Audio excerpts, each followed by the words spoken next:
Important tips and resources for buying your home. So to get started with, what I like to kind of lay the foundation with is what type of market we're in.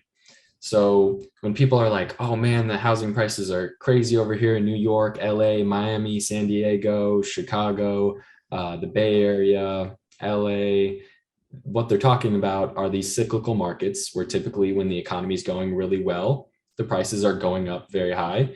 And when the economy is not going well, they tend to have larger dips. And then when you're talking about the Midwest, usually places more like Texas, but not Houston. That's a little bit more cyclical right now because a lot of people are moving there.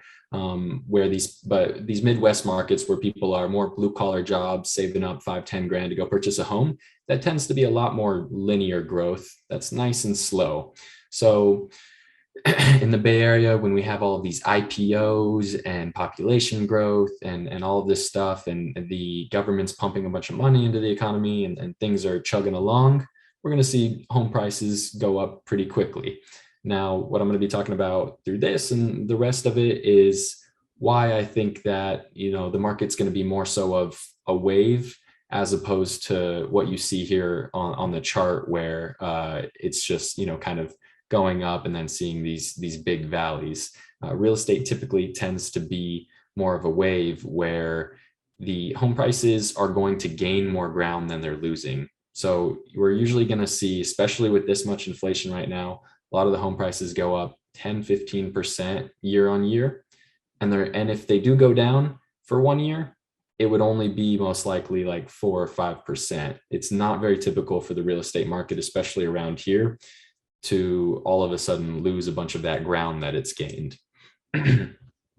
So one of the big reasons that we have, the home prices that we do in California in general, in the Bay Area specifically, is the personal incomes in the Bay Area in comparison to the rest of the United States and the rest of the world. So we have a lot more jobs coming here. We have a lot more high paying jobs. We have people getting tech positions where they're offered 300,000 in stocks after 4 years that potentially vests if they stay at the company, and they're allowed to use that to go purchase a home.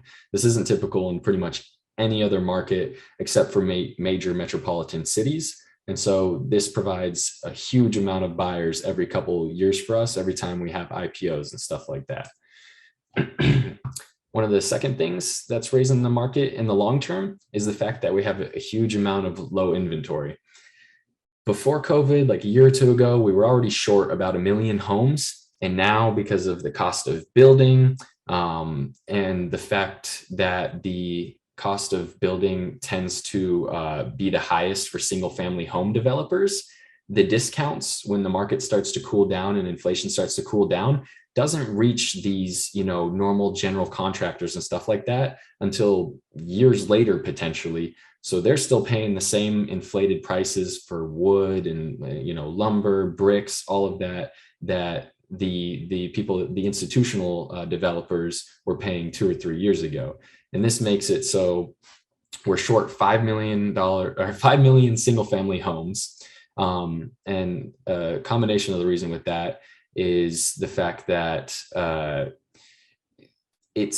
there's a greater return on investment for these developers to build large multifamily homes where they can import all of the supplies to build it for a cheaper cost. And then they can build in bulk and they can make money in bulk at scale. If they build single family homes, they usually don't make very much money. And so they usually tend to build other things, which is why we have such a huge lack of entry level homes. So that's one huge factor that's driving up the entry level home prices for a 2-3 bedroom for a normal family that just wants to have, the American dream, basically. Now, some of the factors that are going to be kind of stabilizing the market, so I'm not too worried about all of a sudden a bunch of foreclosures or prices just dropping down like crazy, is the fact that homeowners now, in comparison to like 2001, 2006 to 2009, all of those situations, have a huge amount of equity built into the property now because they've gained so much money over the recent years. So the people that own homes right now, a lot of them owned homes for the past 10 to 15 years, plus they just gained another $200,000 or $300,000. So the likelihood of them just all of a sudden selling the home the second it drops 50 grand or something is not very high. So to initiate a sort of like fear of not getting out situation would be extremely difficult right now. Join our weekly webinar. Call us now at 408-763-8131 or visit the link on the screen.